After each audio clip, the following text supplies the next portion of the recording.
All right, welcome back to another edition of Knicks Recap. Okay, I'm half of the Knicks Morning Coffee Show. We have to get back on track. I know me and my partner, we've been MIA, but we've been watching, and it's just time to start talking about things that we love the most, which is the New York Knicks.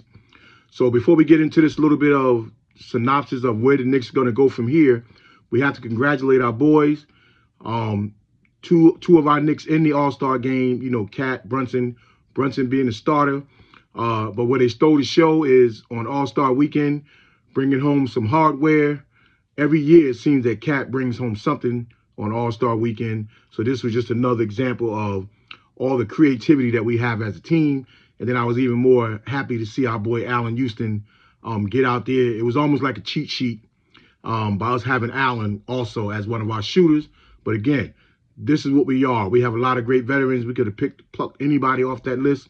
JR, Starks, Novak, anybody could have came in and filled that role. But we are so deep in terms of Knicks shooters over the years that it was just nice to see that camaraderie of our two guys, our captains, you know, bringing home that hardware.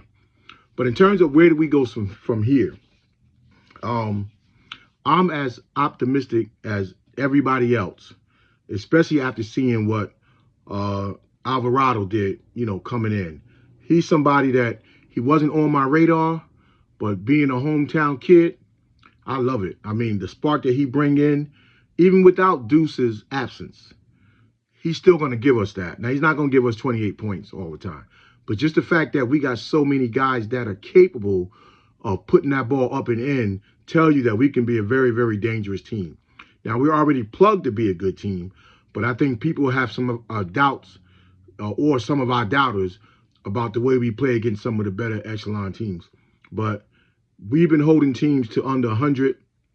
I don't want to fall in love with the fact that we're doing that. I just want to be able to get the key stops. And that 100 can also be a smokescreen because we still have to score a lot of points to win. It's just how it is. The NBA is letting that ball flow. You know, a lot of things are being let go so that for us to beat somebody, our defense is going to be needed. You can't win without it, but we're going to have to be able to put that ball in the basket. And we're not going to be able to have too many guys off at one time. But we're sitting in the best spot that we could possibly be in. We did make the move of bringing in Jeremy Sockham at the trade deadline.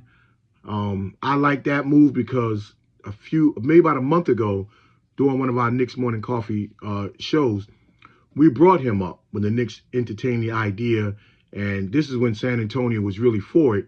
And then we found out that that talk broke down because of Yabusele's contract, and Yabusele, you know, being the person that he is, he dropped that clause for next year, you know, to get that other $5 million option, so we were able to go out and make these type of moves. So he's now going to become the gift that keeps on giving for us.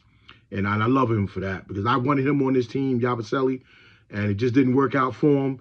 And he didn't go out the door mad, kicking and screaming. He just walked out like a man, like a guy who wants to be in this league. And I pray to God that wherever he ends up next year, because I doubt his contract will be picked up, that he flourished somewhere in this NBA. So kudos to you and the little bit that you did do for us, you know, given the time that you had. But Alvarado and Sockham, those are two big additions to go down the stretch with, not just because of our injuries with OG. Can't really say how bad his is. If he needs the rest, this is the time that you get it. Deuce is supposed to come back maybe towards the playoffs. But again, right now, because of all the guards that we have, we can sustain. And we're going to need everybody that we got because coach is going to be running. Like, he's making it clear that ball has to push. All right, so before we get into anything about what our stars have to do, they got to get up and down the court and push that ball. Clarkson, I kind of feel bad for Clarkson. He chose us over a lot of people to come here, and he plays well when he's in, but it's just something that's not clicking away when somebody else is in the game. And right now, we got to go with the hot hand. Kolek was doing well even before Clarkson took off. Kolek was having some good games, some good stretches, but I think management feels that for us to go deep into the playoffs, we got to have a mindset that whoever get that ball, they got to be up and down that court and able to take some of the pressure off Brunson handling the ball under pressure. And you see, that's what Alvarez can give us. So we don't give up on any of our guys because we're going to need them all to win. But Jose is probably the biggest pluck because of the things that he can do and the things that he's willing to do.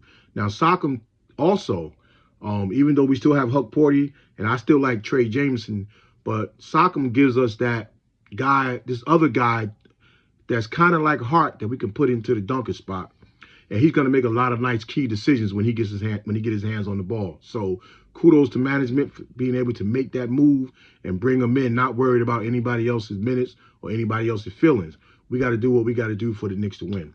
Now, we have to go back and shout out our boy Brunson again because he's playing ball.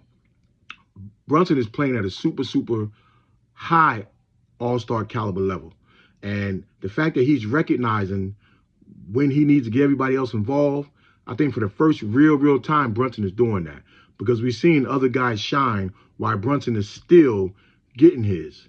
You know, before it's like somebody had to be down and then Brunson defer. But Brunson is now letting that ball go and letting it move where it got to go so guys that, you know, like McHale and Hart and all these guys can get their rhythm back and find their stroke. And I just love the way he's playing right now. And I think he's going to be still our big key going down the stretch. Now, your key is supposed to be your fourth, fifth man. But our key is going to be Brunson. Because if Brunson stays locked in and focused and play hard on that defensive end, then I don't think nobody's going to be able to stop us. Detroit kind of have our number during the regular season, and we got them again this week, and it's still not going to be at full strength because they're going to have some suspensions. We're going to have some guys out with injury, but we'll see them again later on. But it's going to come down to the playoffs now. I think both our teams will be healthy and see where we are, and I still like our chances. They got the chip on their shoulder. We don't have it on ours. We beat their ass last year. They didn't beat ours. But kudos to Detroit for holding on to that lead. Do what you got to do. But we know we are a playoff locked-in team. And going down the stretch to these last final 30 whatever games, the Knicks have to show and tell. We can't wait till they get to 18 and 20. We got to come out of the gate and put that foot to the metal and show these teams that we are for real and that they're going to have to really prepare for us because we're going to have so many weapons and so many guns to throw at you. Now, the thing with Cat, Cat's playing well. I don't think nobody can take that away from him.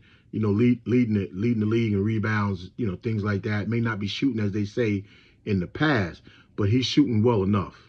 And it's just up to us as a team, as a guard-oriented team, to find ways to keep getting Cat into the game and keep his flow going.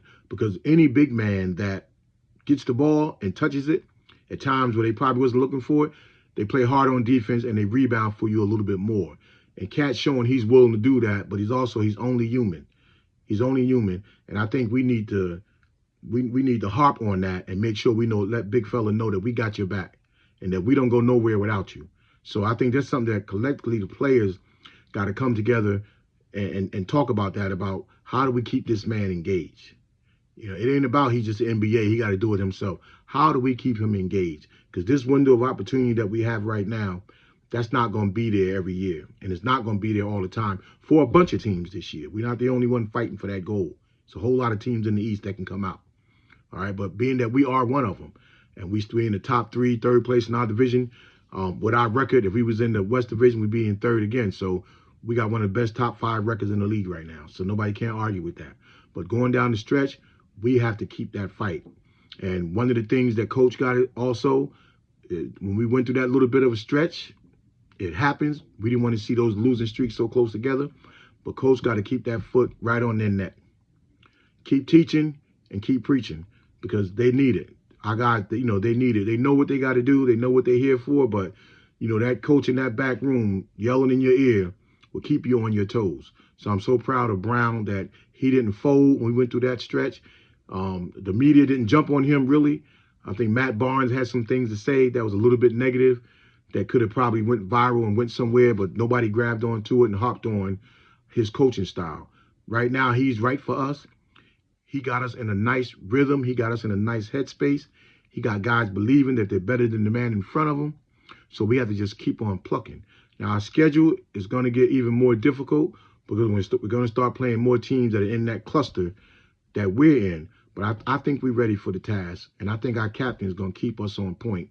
And I think our assistant coaches also is in guys' ear because for the first time in a while, everybody that we put in the game is an asset. Everybody is a plus. There's nobody that we can go to on our bench and put them in and say that they can hurt us. You see what DRR is doing. What he's doing, he probably was already capable of doing it, but everything is opportunity.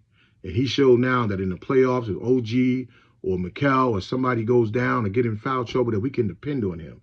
That man is playing defense. He's playing team ball. He's running the floor. He's rebounding, and he's getting after it. So that's what we need. I'm happy for him.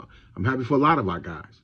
You know, I would like to see Clarkson, when he gets in, make a little bit more of a stand.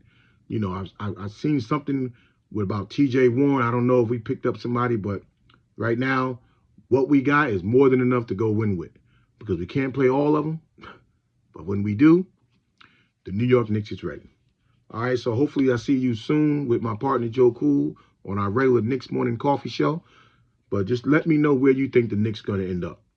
Are we going to stand pat around this 2 or 3, or are we going to make that push for number 1? Let's go Knicks.